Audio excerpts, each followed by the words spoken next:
The time has finally come to say goodbye to Bobby Kotick. An inspiration to many, a father figure to some even. But do not be afraid, this is not the end. Think of it as the beginning.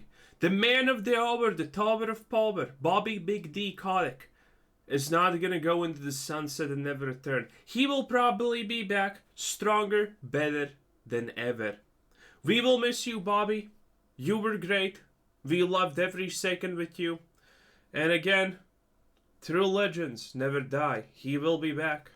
Today is the day. As this video goes live, Bobby Kotick's tenure at Activision Blizzard has ended. His final statement celebrated how proud he is of the work from the people that he brought together. But many of those people... A bold-faced lie and everyone knew it. Bobby, you're a true inspiration. Understandably, feel very differently. I'm going to cover his departure and the changes that Xbox are instituting at the leadership levels of Activision Blizzard King. But, of course, how much is this merger actually going to change things from the ground up? Bobby may be going, but the culture and the decision styles of his board, those will reverberate for years, as is even shown by the... Yeah, that's not actually how that happens in business. The moment you change the head, everything changes pretty much on a dime, honestly. Hey, best a couple of months and everything's gonna be changed, not gonna lie. But Bobby will be back. I think he was honestly the only glue that held that dysfunctional trash thing called Blizzard together. Without him, all the purple-haired lunatics are gonna run rampant, boys. And I think Microsoft will be begging him to come back at some point. Bobby was the only one who was keeping the floodgates of a billion different accusations at bay. He was necessary. Latest monetization mess from Overwatch and allegations from a better ABK of a sly strategy of... Bro, if Bobby wasn't leaving, you know that something as not hot as this would never be allowed. Like, look at this disappointment. Tracer B... Well, by the way, did you know that they completely removed Tracer's behind? Yeah, I'm not kidding. Tracer does not exist anymore. She's literally a flat board at this point. It's pathetic. And look at Mercy.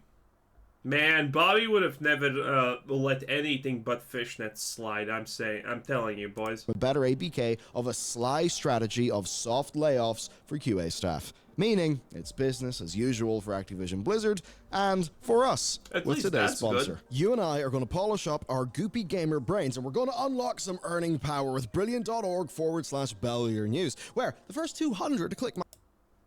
Not today, Bellier. And $75 million golden parachute, and we'll be heading off into the sunset.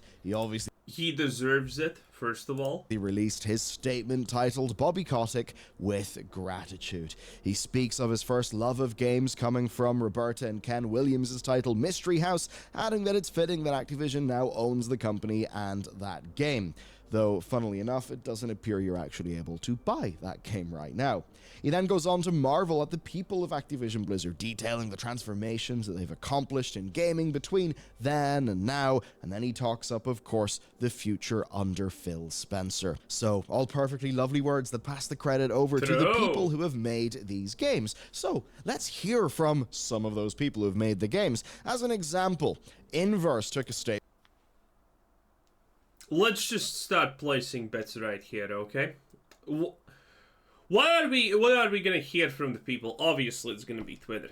I'm assuming a lot of people with a lot of, in nature dangerous colors for hair choices, a lot of pronouns in bios, clearly unhinged individuals that should not have gotten jobs in the first place. That's my bet.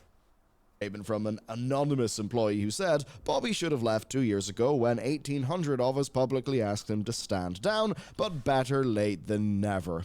Working for Microsoft seems like it's going to be better in every possible way than we're used to. It's surreal. So he's one of the 1,800 idiots who wanted him to step down. Microsoft's gonna replace you with the speed of light. Clearly, that employee doesn't have a large amount of gratitude going back up the chain to Bobby, but I do think what's interesting there is under Microsoft, they do appear to be a bit more happy. Certainly, I've spoken sort of socially to some Activision Blizzard King developers over the last while, and the temperature that I've been able to take certainly is one that sort of says it'll be warmer under Microsoft, right? I do actually think for the staff that should be better. Now, of course, as Bobby goes, other people are going to go as well, because Microsoft will find themselves with loads of duplicated roles at the higher corporate level. Kicking off the leadership then, we've got Matt Booty. He's basically performing the same role that he's now having over at ZeniMax. Essentially with ZeniMax, Microsoft kind of a lot of duplicate roles. That, by the way, makes absolutely no sense. Being known for a very hands-off strategy with their acquisitions, they were rather caught off guard, taken by surprise with just how Redfall was. They were left essentially paying the PR bill for ZeniMax's prior very bad decisions that also led to the likes of Fallout 76, which seems to have been salvaged, and Wolfenstein Youngblood. No, Fallout 76 has not been salvaged. It's absolutely a garbage fire dumpster that no one should play. Which was a massive mistake. So Matt essentially is acting... Yeah, obviously Wolfenstein Youngblood was a massive mistake. It was literally made by some kind of activist. As that oversight, and he's going to be doing that as well over here with Activision Blizzard. As for the rest of the departures that were scooped by The Verge, we are losing Lulu, who was their chief communications officer, Human, who was the vice chair of Blizzard and King, and then Thomas, who was the vice... Okay, so a lot of this is absolutely not surprising, because when a company takes over, again, they're not taking over because you think you did a good job. They're taking over because they think they can do a better job. This is why company acquisitions happen in the first place. This is like the majority reason. The second majority reason why company acquisitions happen is if someone's starting to become big and someone sees potential in the future and scoops them up while they can and it's cheap. That's how these things happen. And obviously, if you're taking a company because you're thinking they're not performing as well as they could under you, you're gonna get rid of a lot of people at the top. And chances are there's gonna be multiple ways of firings, because if you think you can fire everyone, you're an idiot. That doesn't happen like that. First you trim off the fat, then you start replacing people who are not good enough. Vice chairman of Activision Blizzard, but... And the first obvious thing is gonna be a lot of big positions. A lot of big positions are gonna go over the course of a year, probably. More executives are going to be going in March, so quite a lot of people actually will be gone. Otherwise, then, the biggest change is some of the remaining people, Brian Bellato and Julie Hodges. They will be reporting to their equivalent people over at Microsoft Gaming, right? So these are essentially the people who will be key to... Oh, that's what he means, duplicate positions. Yeah, that's stupid. So he means duplicate positions because positions like this also exist at Microsoft. No, that's not the way you're supposed to... That's not the way you're supposed to look at this, okay? If a CFO existed in Blizzard and it exists in Microsoft, you're not supposed to look at it as duplicate position. And this means that he's implying that they are getting fired because it's a duplicate position. No, that's not how it happens. The people at Microsoft are not going to take over Activision's, Blizzard's, whatever type of executive decision making that needs to be done. They're just going to instate someone who now reports to them every, week, 2 weeks, month, or whatever time period they decide is appropriate. That's how it works. Basically managing the overarching structure of the merger, kind of integrating with Microsoft. So basically they're seen as being kind of key to the immediate operations. What does this mean day to day? You might be wondering after all of this corporate fluff. Nothing. Pretty much nothing. A bunch of people just think that they're gonna be fired and that's it. Doesn't impact nothing. Basically, we can take a look at some decisions that have been made in their immediate games with Overwatch's winter event that is better, but still not good, that actually seems to have surprised the Overwatch team in people being a little bit miffed by it. Then also some changes with QA that are leading to accusations of basically doing soft layoffs. I will say, though, that these are definitely pre-Microsoft. Again, all the people who were like, we're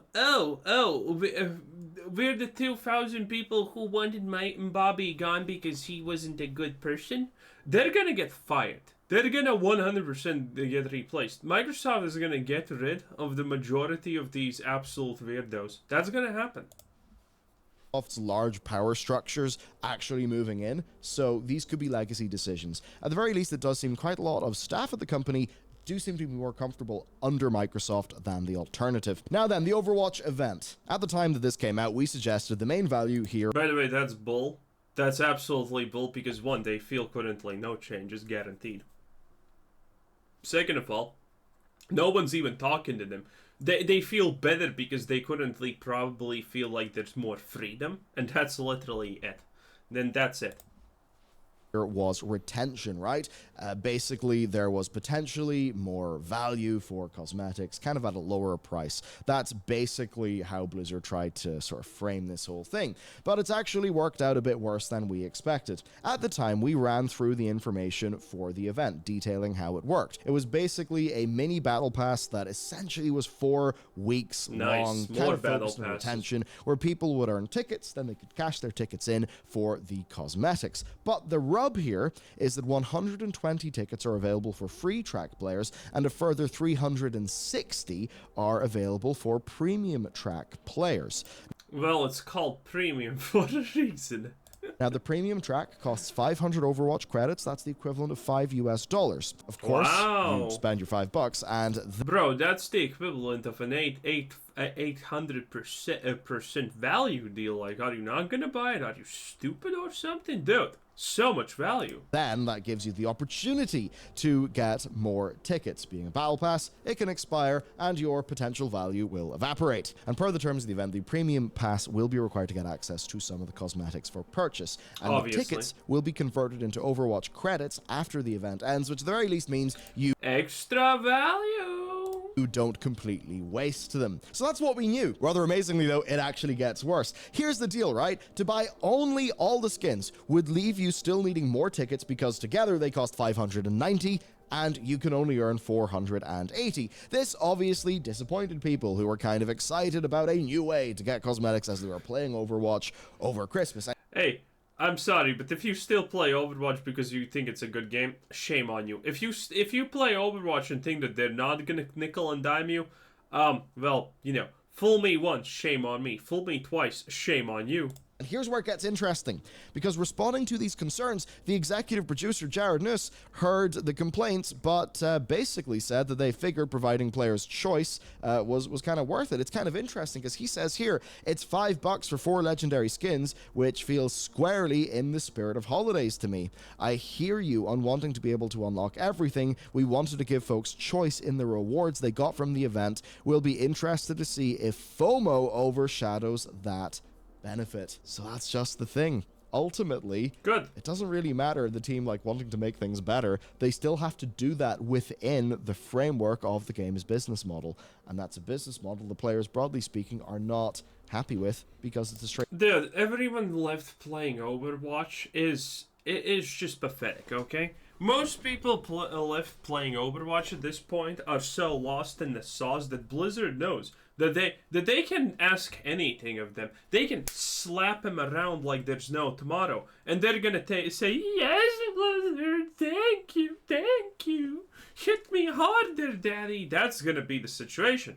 It's like, what does it matter if like two Overwatch players say, oh, I don't like this? No, they don't care. They know. Blizzard knows that the absolute majority of Overwatch players are just whipped into, you know, being good boys. And that's pretty much it. Like, how many Overwatch creators, big Overwatch creators there are, that are, for example, gonna quit Overwatch? 0. That's how many there are. Yeah, wow, who would have thought, right? Yeah, they're maybe gonna complain, they're maybe gonna do something, and then they're gonna, you know, the next day they're gonna say how amazing Blizzard actually is again. It is what it is. It's disgusting. This is the life you chose. I feel absolutely no pity for anyone who plays Overwatch. Straight downgrade on what they've been used to. In a way, it's not dissimilar to the Call of Duty map-based battle pass, where, of course, users saw, hang on a second, this is just a way for you to charge us way more and to do black sell. Call of Duty would say, but we're giving you options, and where you start in the battle pass, it's better. That's just how it works. But that's actually not it, because there is another way to get tickets. And this, I think, changes some of what Just Jared buying said, them? because here is the very nice looking Tracer skin, right? It's kind of like upmarket looking one. Now, if you buy the Winter Fair Disgusting. bundle, you get this skin and 570. I can't tell you.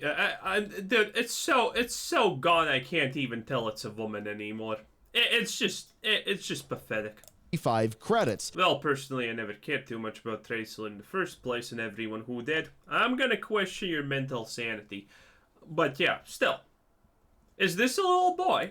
For the cool price of 3,000 Overwatch coins, or about $30. And of course, Blizzard then are thinking that those 575 tickets are of a humongous value because of the pricing of this Winter Fair event pass. So it's bloody obvious what's going on here. It's a little bit like a hyper-monetized version of Trader's Tender within World of Warcraft. Yeah, totally. The reason why the premium thing doesn't give you more tickets is because they want you to buy this for $30. And when you actually think about the intended money-making behavior of the offering they're presenting, I think what Jared says here is not the full picture. It's $5 for 4 legendary skins, sure, but that's not all of what's going on here. That's not how the monetization... Doesn't matter if it's $5 for 4 legendary skins or $5 for 4 common skins if the legendary skins look like ass. I don't think so. ...has been designed. What you're talking about there, Jared, is the introductory experience to the broad monetization scheme that you're trying to do. I suppose if you're Jared or anyone of the Overwatch team who's wondering how some of this stuff that you think should be okay based on a tweet like that actually doesn't go down well with customers, I hope I've been able to explain that. They likely feel like they don't have much choice. I'll keep on going though. So that's $30, that 3,000 Overwatch coins for this pack. That's actually 100 coins less than the Hard Light Weapon Skin bundle. Yeah, remember the Hard Light weapons? I think they were about $12 each. Turns out there's a bundle that's basically all of those for essentially $30. So a lot of monetization opportunities happening for Christmas, of course, which is how the world works. Now, the response to all of this has actually reached Jared. Here's what he said, speaking to the Group Up podcast that's captured by PC. He said nothing. Gamer. He explained the reasoning behind the decisions, then he admits they were misguided. So here's what he says. I'll be totally honest, the response has kind of surprised me. It's totally understandable when you break it all down like that. What we wanted was for players to have more choice. The goal here was, what if an event had a similar structure to what we have today, but you could pick the thing you got at the end. Again, he reiterates that they were excited to offer players more content overall through this than they otherwise would have got in terms of the raw number of legendary skins. Now, of course, that's right. This is better than the previous offering. It's cheaper than the previous seasonal event skins, and it's a more engaging way, I suppose, of earning those skins. But ultimately, you're still paying, still subject to FOMO, and the difference now is that when you do pay... Bro, you're always subject to FOMO. That's the beautiful thing about FOMO. You're always subject to it. If it's an event, it's... Congratulations, FOMO has entered the chat room. It's unavoidable. You don't get everything, which then will make you want to pay more so that you can get everything because of that bundle. Come on, man. I cannot believe that an executive level person could be surprised by any of this. In the same well, he's not. He's lying. Who did not predict that? Bobby taught him well. Interview though, he does confirm the team have listened to feedback, that they've heard what players are talking about, even in things like the myth. He's probably by work contract obliged to always say we're listening to feedback every time he hears something like this. Hey, if someone answers we're listening to your feedback, we care about your opinion, or any type of that type of response, they're not. It's just design. It's a response that's designed to soothe you. Because how do you soothe people? Well, it's pretty simple. You acknowledge their grievances and say they're gonna be fixed. And you don't even. And the best part about this is you don't even need to fix these problems. You just need to acknowledge them, and people then will not start the fire. That's it. That's it. Bam. thick skins, how the game needs to be upped there, because basically the Cyber Demon Genji was really good, and they have absolutely seemingly be phoning it in. Now, I wouldn't say the staff are phoning it in. No. The staff are trying as hard as they can. Point is, there's a 9-week season that requires all of this content, all of these microtransactions, all these bundles, all these everything. Can you imagine the amount of work it takes to actually get all of that? So no wonder with this going on for Christmas, all of the other spending opportunities that we've got, is it no wonder that the Battle Pass for this season is one that a lot of people have said is pretty weak, doesn't really have that much good stuff in it? Overwatch is a free-to-play game. It's going to be monetized like a free-to-play game, but Blizzard's problem is Overwatch didn't used to be one of those. So if Blizzard starts to, say, have literally a carbon copy of the monetization model of, say, a Riot game, Blizzard can't do that. They just can't. They won't be allowed to. And ultimately, that's what happens when you handle Overwatch. I don't think people care that it was a buyable game at this point. Do people even remember that? It's either you don't play Overwatch or, well, you pay it and you forget about it. The way that they had. It's quite brutal because I think Overwatch, the actual game itself, really is quite fantastic. But again, it's not just the free-to-play thing. It's also getting people's hopes up on PvE amidst the backdrop of completely fumbling Overwatch 1 and really leaving a lot of people like their investment, both sort of, literally and emotionally in that experience, like that just wasn't worth it.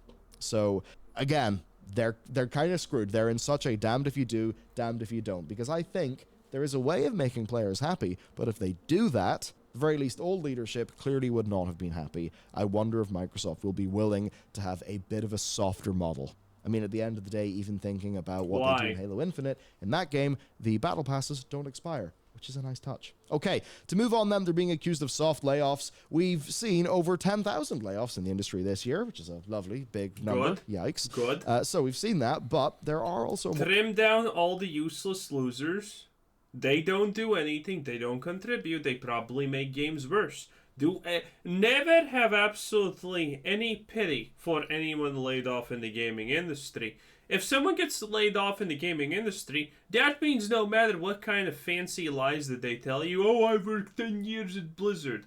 Well, you worked 10 years in Blizzard, and what did you do? You implemented the worst mechanic in World of Warcraft's history. That's what you did. Never have absolutely any semblance of sadness for these people who are being let go. Because when people are getting let go en masse, your hair color doesn't matter. Your gender suddenly doesn't matter. Nothing but performance matters. So, you can be sure that the people who are being let go are the weakest performers that should not even be in the industry in the first place, and they should be, by order of law, probably forced to go flip burgers in McDonald's. More subtle ways of doing layoffs. This is published by... Even though they would probably miss your order. The ABK Workers Alliance. Each of the QA teams hosted in Minneapolis, Austin, and El Segundo, they've had emails distributed to them November 30th stating that the current model of hybrid, remote / on-location work will be ending in January. People will be required to go into the office. If somebody can't do that, they will be offered severance. Obviously, this is a changing of the deal for many of the staff, meaning they are not happy. Hybrid work, they say, was introduced earlier in the year instead of full remote work, and that basically already had some staff believing they were forced out from not, wanting to return to the office, especially when they had been attempting to get a I'm not gonna lie. I'm just gonna say this outright, okay?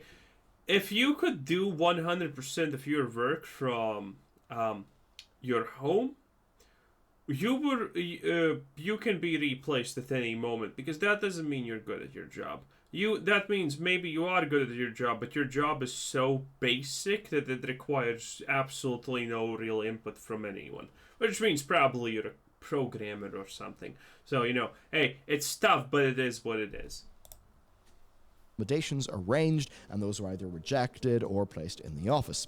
Now, you've also got staff being required to enter the office in the middle of winter, which for some who maybe, are like immunocompromised, for some who, maybe have disabilities, that could be an issue there. That's obviously not ideal. At the end of the day, if somebody's got, say, a compromised immune system, it's, Then they should just be thrown to the wolves, okay? It is what it is. Be it like chemo, just, immune issues that people have. remote work for a lot of those people is actually really good. Actually allowed them to be, you could even say, more, well, in some cases, even be participants in the economy in the first place. So you've got that side. Staff have been given 1 month to confirm travel arrangements, childcare, and all of those other things, which, of course, whenever you've got to go full-time, you may have to change. Their office is in... What's the shithole called? California? Yeah, they have no children. This, of course, is happening in December, which is already... They weren't pumping breast milk because children. They were pumping breast milk at work because they were degenerates. A hectic month for absolutely everybody. Now, if people resign from Activision Blizzard, they're not being fired. They're just kind of being forced out because of a change of circumstances. That means no requirement to report layoffs as a corporate body. That means no reporting on those layoffs from the press, especially if they're spread out across the population over time. Activision Blizzard actually gave a statement to Eurogamer. They basically said that for them, full-time office work is key to the QA process. In particular, we saw our QA team in Minneapolis, Austin, and El Segundo work more effectively and efficiently in person thanks to improved Oh, really? Wow, shocking. broadband speeds, seamless team coordination, and better hardware access. Kind of interesting. They say that they're focused on finding appropriate, reasonable accommodations for team members who experience barriers to performing their essential job functions and will thoroughly manage all requests and, all of that. They basically say that they've got a process for all of those things. But of course, while they say that, it may turn out that the definition of reasonable accommodations as defined by staff and as defined by them may indeed be different. Overall then, what's my opinion in this? Well, the staff's opinion in this case literally serves no weight. So, who cares? Pretty simple, really. There's two bodies here. There are the workers, there is the company. The company is changing the deal for the workers. The workers are not happy about that. So, is this a cost-cutting? I mean, then go find a new job. It's that simple. Hey, bruh, what do you... I don't understand this mentality of trash people who are absolutely worthless, who think that the company should serve them, not the other way around. You're going to a job, not a daycare center. You're going to do work. And then you're unhappy that you have to do work? Wow. Bruh, the audacity, again, they're gonna trim literally everyone who signed the petition of Bobby getting fired. I'm telling you, not a single person is gonna survive that from them. Measure. It's kind of hard to say. I mean, you could totally see the accusation. By the way, not because they're just bad, the people who most likely signed that. It's just the fact that from an HR standpoint, those people are dangerous because they may try to do bad things against the company. So, anytime you're signing something like that, you're essentially putting yourself on a list of people who cannot be trusted and should probably be removed at some point. Every time you join a union, you have proved that you are an incapable moron, because there are some exceptions for this, where unions actually are smart and good, but they are so rare. Like, the only union that actually does anything useful is the garbage disposal unions in America, and that's pretty much it. Every other union just marks you as an incapable idiot. Okay? No person who wants to achieve anything in their future is ever gonna go and join a union. Because joining a union means that you are automatically just saying, hey, I'm inept, I need to cuddle around with my other bad buddies that, are incapable and never will achieve anything in our lives. So we have some establishment of power. That's what you're essentially saying. Never join a union. It's 99 out of 100 times joining a union is the absolutely worst decision that you can make if you want to climb the corporate ladder.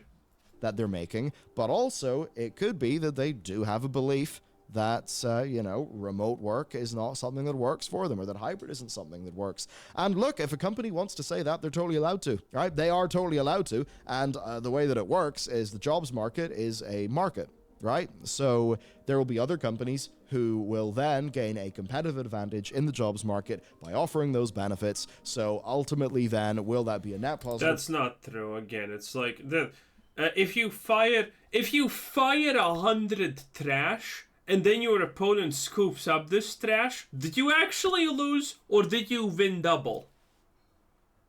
I think you won double, honestly. Anyway, that's it. That's it for the video. Bobby, my dear boy, you will be missed. Anyway, that was Billiard News. It is what it is. Anyway, this was Quizzer Said. Thanks for watching. Subscribe if you haven't already, and have a nice day. Bye-bye.